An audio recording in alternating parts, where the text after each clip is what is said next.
मूल लेखक हरिशंकर परसाई, रेडियो नाट्य रूपांतरण Shrikant Apte.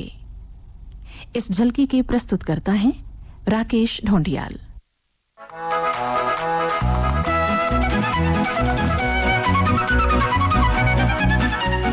Excuse me sir, एक जरूरी मसला आपके सामने रखना चाहता हूँ।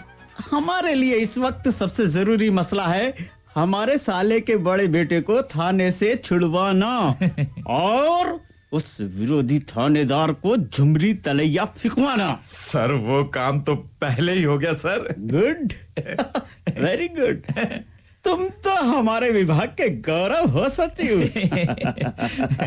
हाँ सर, दरअसल चांद के प्रधानमंत्री ने हमारे यहाँ से एक पुलिस अफसर की मांग की है जो उनकी पुलिस को ट्रेंड कर सके।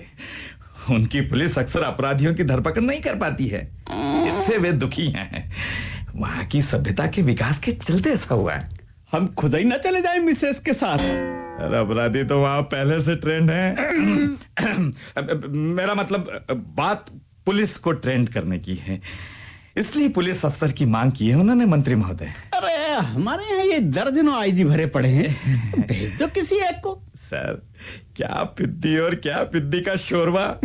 चांद तो पिद्दी सा ग्रह है, मेरा मतलब उपग्रह है। आईजी भेजने से उनके भाव बढ़ जाएंगे। हाँ। किसी इंस्पेक्टर को भेज देते हैं सर। है कोई नजर में? यस सर, इंस्पेक्टर माता दीन। उन्होंने ही मुन्ना बाबू को थाने से छुड़वाया कल। मैंने उन्हें बुलवाया यहाँ। बड़े काबिल अफसर हैं सर। ठीक है। जय हिंद सर। यही है इंस्पेक्टर माता दीन। भाई माता दीन, तुम तो बड़े होशियार हो। हमारे मुन्ना बाबू को छुड़वा दिया। हमारे लिए बड़े शर्म की बात थी सर कि हमारे रहते मुन्ना बाबू जेल में रहे। उनकी जगह दूसरे को ठूंस दिया सर। वाह भाई वाह, जैसा सुना था वैसा ही पाया। सर हमारा तो सिद्धांत ही है कि जेल हमेशा भरी रहे। सचिव जी सर। कहीं ये छत तो नहीं गिर रही है? सर चांद का यान छत पर उतरा है सर। माता दीन को ले जाने आया है। माता दीन को फौरन निकलना होगा सर। मैं तैयार हूं सर। सर एसपी साहब के घर से मेम साहब का फोन था। चाचा चांद से एड़ी चमकाने का पत्थर लाने को कहा है। अरे कह देना मैडम से, हम जरूर लाएंगे। और मेम साहब और साहब दोनों को हमारा चरण स्पर्श कहना ना भूलना। आप दोनों को भी चरण स्पर्श सर। चलता हूं। जय हिंद।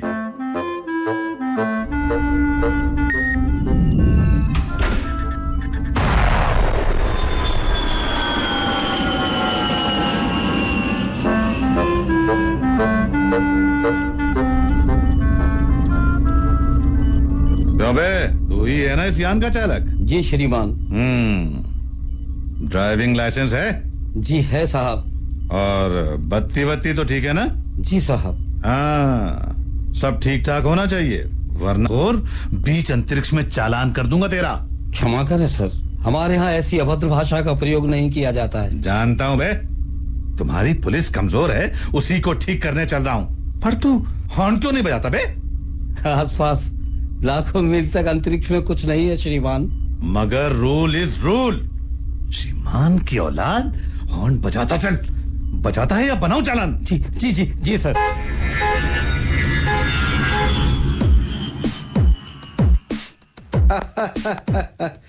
चांद की धरती पर आपका स्वागत है माता दीन जी।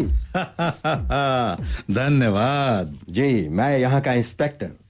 चलिए आपको वीआईपी गेस्ट हाउस ले चलूं। बिरादरी वाले हो। क्यों, व्यवस्था तो बढ़िया है ना? एकदम फर्स्ट क्लास सर, एकदम फर्स्ट क्लास। चलिए।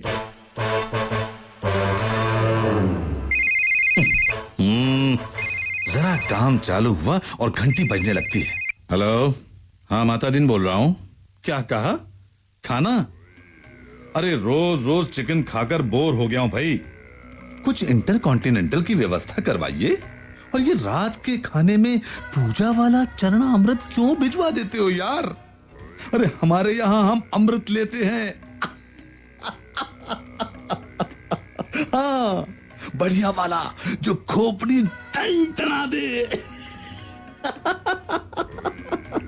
तुम्हारे यहां ना मिले तो हमारे यहां से मंगवा लेना, समझे?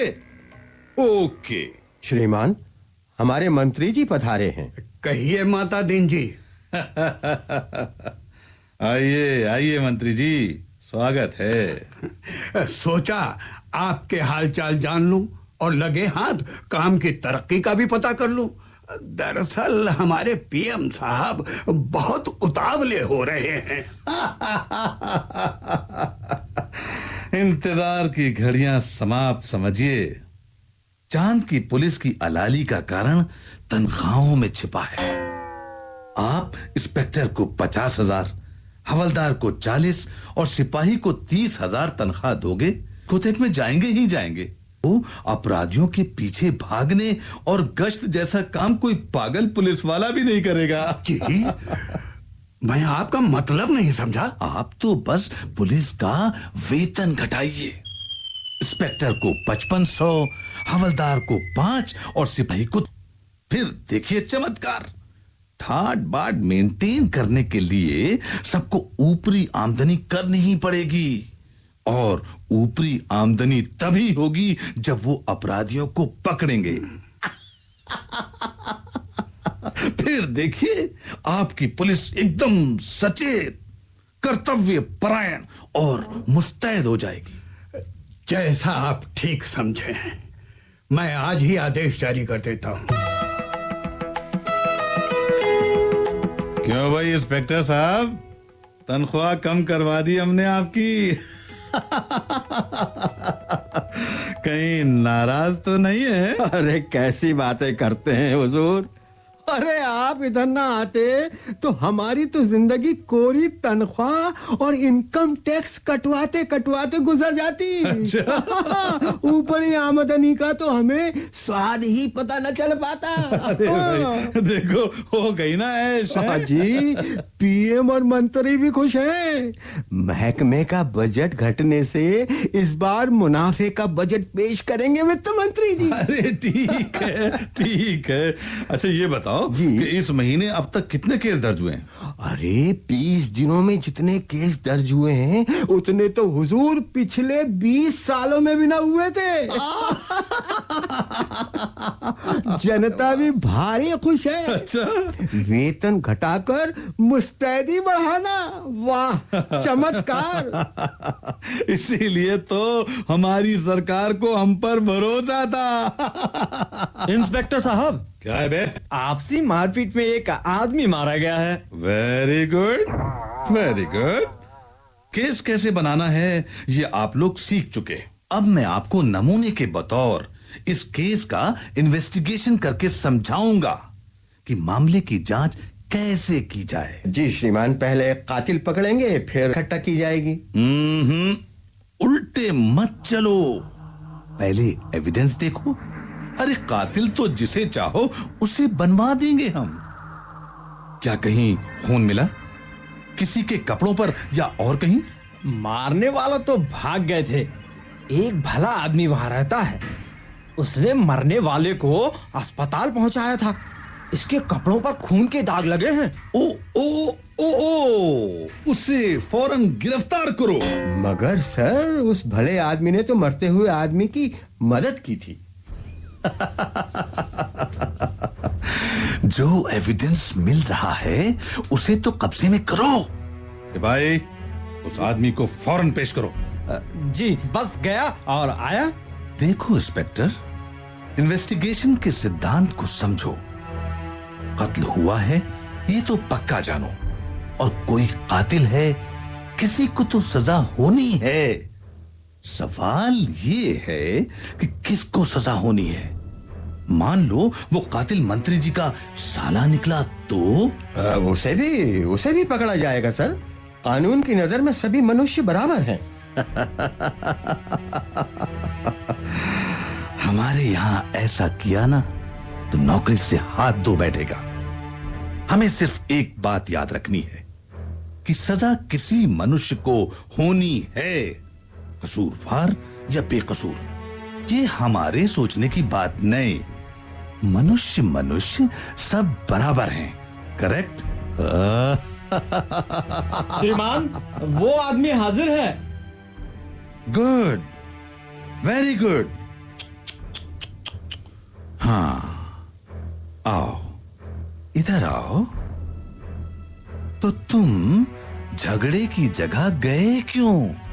हुजूर, मैं झगड़े की जगह नहीं गया, झगड़ा मेरे मकान के सामने हुआ। सो तो ठीक है, पर झगड़े की जगह जाना क्यों? अरे अभी तो कहा यहाँ मेरा मकान है। अच्छा, मकान है, पर झगड़े की जगह जाना ही क्यों?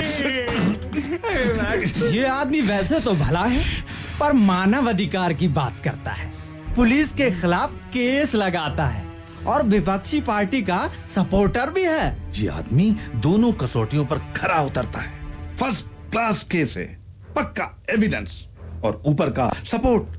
पर हमारे गले ये बात नहीं उतरती कि किसी भले आदमी को सजा दिलवाई जाए। अरे यार, इसे टांगा या उसे टंगा तो ईश्वर ही ना, जिसका अंश सभी में है। और हाँ, 2-3 चश्मदीद गवाह जुटाओ, उनकी जरूरत पड़ेगी। सर, किसी ने झगड़ा होते हुए तो देखा नहीं, चश्मदीद गवाह कहाँ मिलेंगे? बस बहुत भोले हो। चश्मदीद गवाह वो नहीं जो देखे, बल्कि वो जो कहे कि मैंने देखा। जाओ, 2-4 लुच्चे लफंगों उठाई गिरों को पकड़ लाओ, मैं बताता हूं तुम्हें चश्मदीद गवाह बनाकर। जी श्रीमान जी। तुम लोगों ने उस आदमी को लाठी मारते देखा था या नहीं? देखा? अरे हम वहां थे ही नहीं तो देखते कैसे? चुप! 10-10 साल तक यहीं सड़ा दूंगा। दया हुजूर। हुजूर, जैसा आप कहेंगे वैसा ही करेंगे हुजूर। हुजूर, ये आदमी जिसके कपड़ों पर खून के दाग हैं, इसी ने कत्ल किया है। वेरी गुड, आगे भी ऐसे समझदार बने रहोगे। गली गली में शोर है, माता दीन चोर है, माता दीन वापस जाओ। माता दीन जी, माता दीन जी, हमारी बड़ी आफत है। सभी तरफ थू थू हो रही है एक भले आदमी को फंसाने के कारण। कह दो सब ऊपर से हो रहा है। अजी, तब वो एसपी के पास जाएंगे। वो भी कहेंगे, सब कहेंगे ऊपर से हो रहा है। फिर पूछने वाला कहाँ जाएगा? भगवान के पास। वहां जाकर कौन वापस लौट सका है मित्र? माता दीन जी, ये तो ठीक है कि पुलिस वाले आपका अभिनंदन कर रहे हैं, पर हम चांद की संसद में क्या जवाब दें? जनता को क्या मुंह दिखाएं? कैसी बातें कर रहे हैं मंत्री महोदय? अरे, लोग पुलिस के नाम से थर्रा रहे हैं, कोई किसी की मदद नहीं करता। हर आदमी डरा हुआ है कि पुलिस वाले उसे कब, कहां और किस जुर्म में फंसा दें। देखिए, आप समझने की कोशिश कीजिए। अरे, आपने हमारी आधी संस्कृति अपने आधे टर्म में ही नष्ट कर दी। अरे, अब तो आप लौट जाइए अतिथि देव, लौट जाइए। भाई, मैं तो टर्म पूरा करके ही जाऊंगा। देखिए, हम आपको बकाया टर्म का भी भुगतान कर देंगे। नहीं नहीं नहीं सर, हमें पैसा नहीं, काम प्यारा है। आप अपने मंत्री का आदेश तो मानेंगे ना? ये रहा वो आदेश, आपको फौरन लौटने का आदेश हुआ है। और हमारी सहायता के लिए धन्यवाद। तुम धन्य हो धरती पुत्र।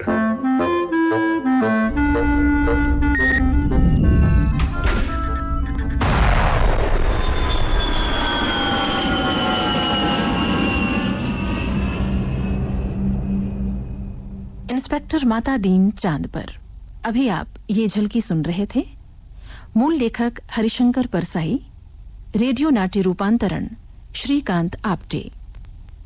भाग लेने वाले कलाकार थे स्मित मेहता, आर.एन. चतुर्वेदी, अरशद इकबाल, विक्रांत निंबोरे, राम रतन सेन, राकेश जैमिनी, मांगीलाल शर्मा, अरविंद पचोली और फर्रुख अहमद।